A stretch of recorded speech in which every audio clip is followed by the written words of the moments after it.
Hi students, இன்னைக்கு நம்ம 12th ஸ்டாண்டர்ட்ல யூனிட் 1 மெட்டலர்ஜி பார்க்க போறோம். ஸோ ஹெட்டிங்ல அந்த மெட்டலர்ஜிங்கிற ஹெட்டிங்லேயே நம்மளுக்கு ஒரு ஆன்சர் கிடைக்குது. என்ன அப்படின்னா மெட்டல்.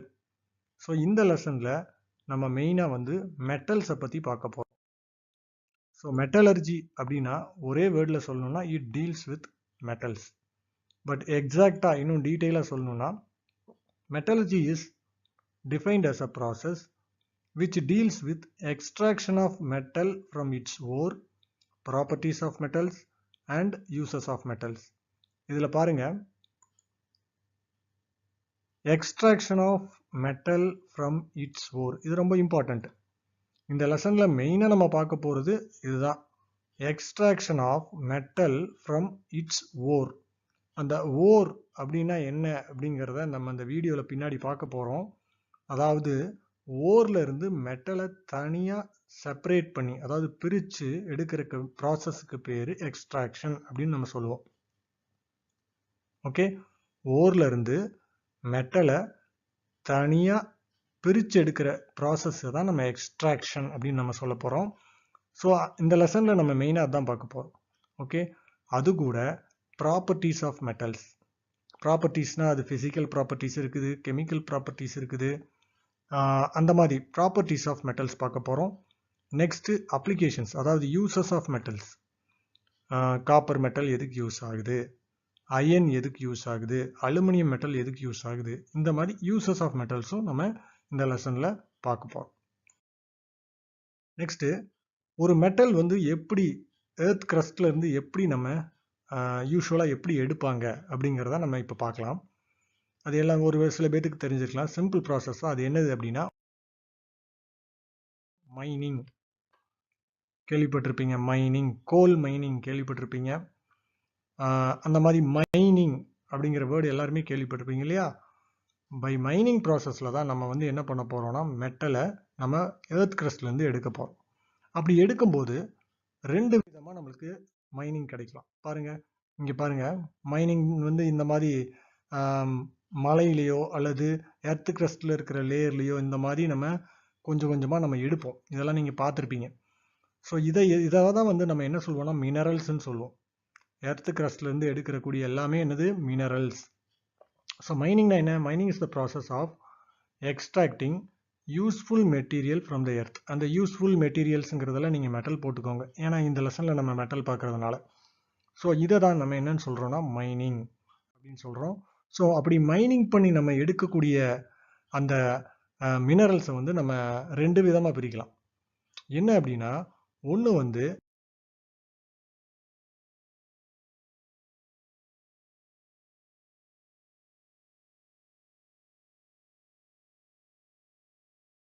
அப்படி மைனிங் பண்ணி நம்ம எடுத்த ஒன்று வந்து இப்படி கூட இருக்கலாம். எப்படி இருக்கலாம் அப்படின்னா ஃப்ரீ ஆர் நேட்டிவ் ஸ்டேட். அது என்னங்கிறத நான் இப்போ சொல்கிறேன். இல்லாட்டி கம்பைன்டு ஸ்டேட். அதாவது நீங்கள் மைனிங் பண்ணி எடுத்த அந்த மினரல் இருக்கு இல்லையா, அது வந்து ரெண்டு விதமாக நம்ம பிரிக்கலாம். ஒன்று வந்து ஃப்ரீ ஆர் நேட்டிவ் ஸ்டேட், இல்லாட்டி கம்பைன்ட் ஸ்டேட். ஸோ அந்த ஃப்ரீ ஆர் நேட்டிவ் ஸ்டேட் அப்படின்னா என்ன அப்படின்னா, இப்போ ஃபார் எக்ஸாம்பிள் உங்களுக்காக நான் ஒரு எக்ஸாம்பிள் கன்சிடர் பண்ணிக்கலாம். என்னென்னா காப்பர். இப்போ காப்பரை நம்ம ஒரு எக்ஸாம்பிளாக, காப்பர் இஸ் அ மெட்டல் இல்லையா, அப்போ காப்பரை நம்ம கன்சிடர் பண்ணலாம். இப்போ காப்பர் பை நேச்சர் வந்து ரெண்டு விதமாக கூட கிடைக்கலாம். எப்படி அப்படின்னா, ஒன்று வந்து ஃப்ரீ ஆர் நேட்டிவ் ஸ்டேட். அதாவது காப்பருங்கிற மெட்டல் வந்து மைனிங் ப்ராசஸில் டைரக்டாக காப்பர் மட்டும் தனியாக கூட கிடைக்கலாம் இயற்கையாகவே. அது கூட வேற எந்த ஒரு எலிமெண்ட்டும் சேர்ந்துருக்காது. அப்படி இருந்துச்சுன்னா அதுக்கு பேர் ஃப்ரீ ஸ்டேட், அப்படி இல்லைன்னா நேட்டிவ் ஸ்டேட்டுன்னு சொல்லுவோம். ஆனால் அது ரொம்ப கஷ்டம், ரொம்ப ரேராக தான் அப்படி இருக்கும். மோஸ்ட் ஆஃப் த டைம் வந்து பார்த்தீங்கன்னா கம்பைன் ஸ்டேட்டில் தான் இருக்கும். அது என்ன கம்பைன் ஸ்டேட்? இந்த மாதிரி பாருங்கள், இதில் காப்பர் மெட்டல் தான் இருக்குது, ஆனால் அது கூட அயன் கொஞ்சம் இருக்குது. அந்த காம்பவுண்ட் கூட பாருங்கள், சல்ஃபர் கொஞ்சம் இருக்குது, SiO2 கொஞ்சம் இருக்குது, இன்னும் கூட நிறைய இருக்கும். ஸோ இதை வந்து நம்ம என்னன்னு சொல்கிறோன்னா கம்பைன் ஸ்டேட் அப்படின்னு சொல்கிறோம். அப்போது இயற்கையாக நம்ம மெட்டல்ஸை வந்து எர்த் கிரஸ்ட்லேருந்து எடுக்கும்போது ரெண்டாக பிரிக்கிறோம். ஒன்று வந்து நேட்டிவ் ஸ்டேட்லேயும் கிடைக்கலாம், கம்பைன் ஸ்டேட்லேயும் கிடைக்கலாம். பட் 99% கம்பைன் ஸ்டேட்டில் தான் கிடைக்கும். அப்போ இப்போ இந்த கம்பைன் ஸ்டேட்டுல கிடச்சிருச்சுன்னா நம்ம என்ன பண்ண போகிறோம் பாருங்கள். இப்போ காப்பர் தான் நம்மளுக்கு வேணும். ஆனால் இங்கே பாருங்கள் அயன் இருக்குது, சல்ஃபர் இருக்குது, SiO2 இருக்குது, இன்னும் நிறைய கூட இருக்கும். ஸோ இதெல்லாம் நம்ம என்ன பண்ண போகிறோம்னா ரிமூவ் பண்ண போகிறோம் சில மெத்தட் மூலமாக. அதை இந்த லெசனில் பின்னாடி பார்க்கலாம். ஸோ இதை தான் நம்ம எக்ஸ்ட்ராக்ஷன் அப்படின்னு நம்ம சொல்லுவோம். ஓகே, அப்போது 2 விதமாக நம்ம மைனிங் பண்ணி எடுக்கிறத 2 விதமாக பிரிக்கலாம். ஒன்று ஃப்ரீ ஸ்டேட்லேயும் கிடைக்கலாம், கம்பைன் ஸ்டேட்லேயும் கிடைக்கலாம். ஸோ அந்த மைன் பண்ணி நம்ம எடுக்கக்கூடிய இதை தான் நம்ம என்னன்னு சொல்கிறோம், மினரல்ஸ். பூமியிலேருந்து நம்ம மைன் பண்ணி எடுக்கிற அந்த இதுக்கு பேர் தான் என்னது, மினரல்ஸ்ன்னு சொல்கிறோம். மினரல்ஸ் வந்து ஒரு மெட்டலுக்கு 100, 200 எவ்வளோ வேணால் இருக்கலாம். நிறைய மினரல்ஸ் இருக்கும். இப்போ ஃபார் எக்ஸாம்பிள் இப்போது காப்பர், அலுமினியம், ஏதோ ஒரு மெட்டலை நீங்கள் நினச்சிக்கோங்க. அந்த பர்டிகுலர் மெட்டலுக்கு மினரல்ஸ் மட்டும் பார்த்தீங்கன்னா வேர்ல்டு ஃபுல்லாக நீங்கள் ஒரு சர்வே எடுத்தீங்கன்னா 100, 200, 300 எவ்வளோ வேணால் இருக்கலாம், நிறைய இருக்கும். ஆனால் அதில் ஒரு பர்டிகுலர் மினரலில் இருந்து மட்டும் நம்ம மெட்டலை ஈஸியாகவும் ப்ராஃபிட்டபிளாகவும் எக்ஸ்ட்ராக்ட் பண்ணி மெட்டலை ரிமூவ் பண்ணலாம்.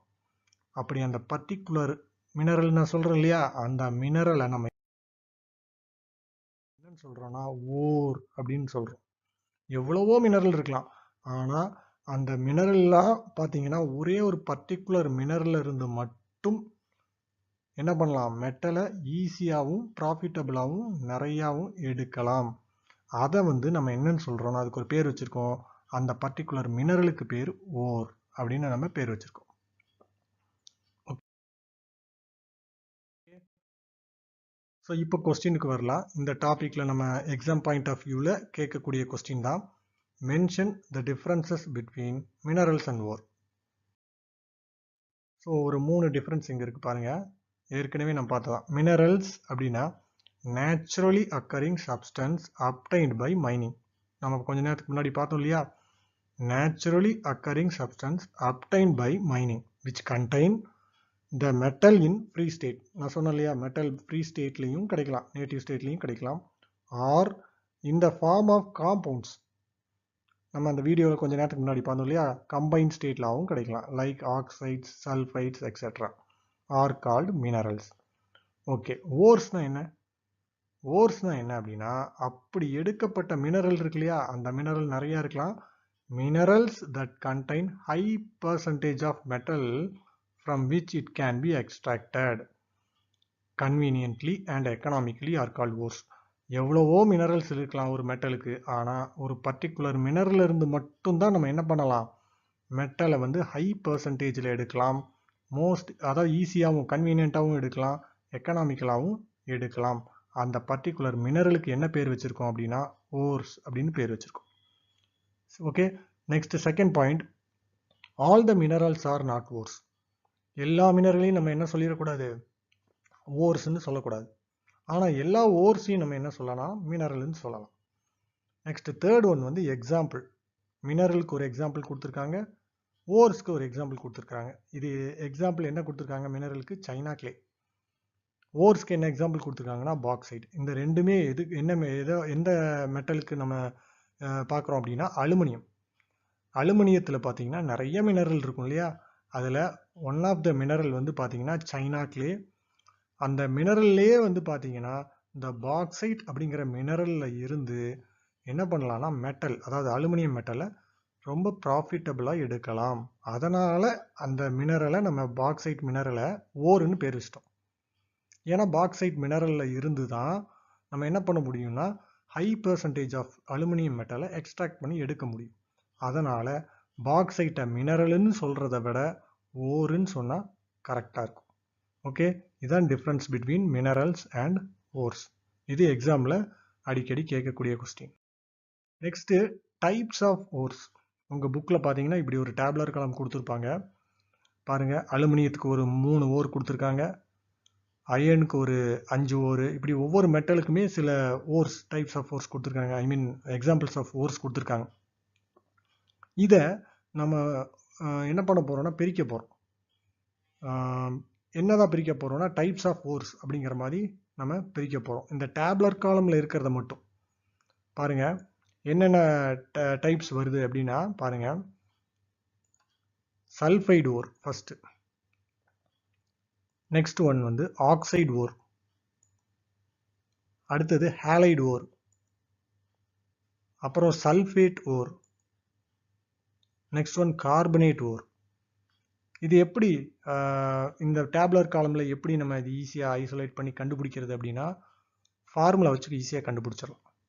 ஃபஸ்ட்டு பாருங்கள், சல்ஃபைடு ஓர். நான் இப்போ அண்டர்லைன் பண்ணுறதெல்லாம் சல்ஃபைடு ஓர். நல்லா கவனிச்சிங்கன்னா தெரியும், நான் அண்டர்லைன் பண்ணுறதெல்லாம் சல்ஃபைடு ஓர்.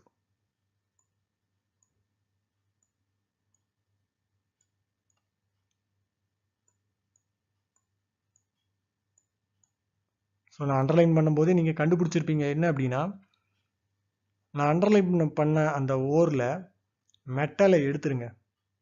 மெட்டலோ அல்லது ஹைட்ரஜனோ அந்த மாதிரி இருந்தால் எடுத்துருங்க. எடுத்துட்டு மீதி என்ன இருக்குன்னு பாருங்கள், சல்ஃபர் மட்டும்தான் இருக்கும் பாருங்கள். அதனால் அதுக்கு பேர் சல்ஃபைடு ஓர்னு நம்ம வச்சிட்டோம். ஓகேவா? நம்ம பின்னாடி நிறைய கொஸ்டின்ஸில் இந்த மாதிரி சல்ஃபைடு ஓர், ஆக்சைடு ஓர் இப்படியெல்லாம் வரும். அப்போ கன்ஃபியூஸ் ஆகக்கூடாது, அதுக்காக தான். இப்போ அடுத்தது பாருங்கள், ஆக்சைடு ஓர். ஆக்சைடு ஓர் நான் ரவுண்ட் பண்ணி காமிக்கிறேன் பாருங்க. ஆக்சைடு ஓரெல்லாம் ரவுண்ட் பண்ணி காமிக்கிறேன். நான் சொன்ன அதே ரூல்ஸ் தான். மெட்டல் அண்ட் ஹைட்ரஜனை எடுத்துருங்க, மீதி என்ன இருக்குன்னு பாருங்க. ஆக்சைடு ஓர் நிறைய இருக்கு.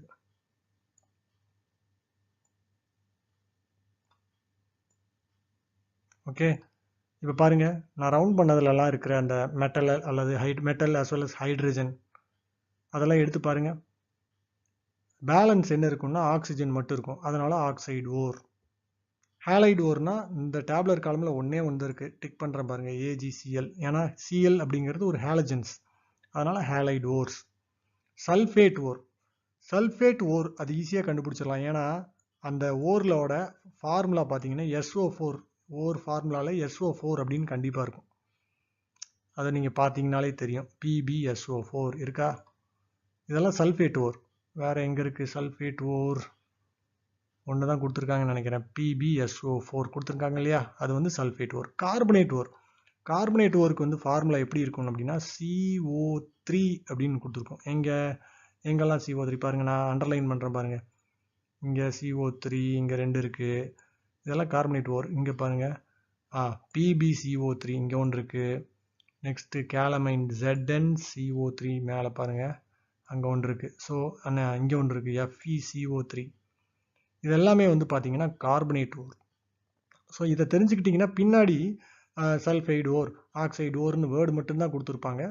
ஸோ நம்ம ஈஸியாக படிக்கும்போது உங்களுக்கு ஈஸியாக இருக்கும். ஓகே, ஸோ நெக்ஸ்ட் வீடியோவில் நம்ம அடுத்த டாபிக் பார்க்கலாம். தேங்க்யூ.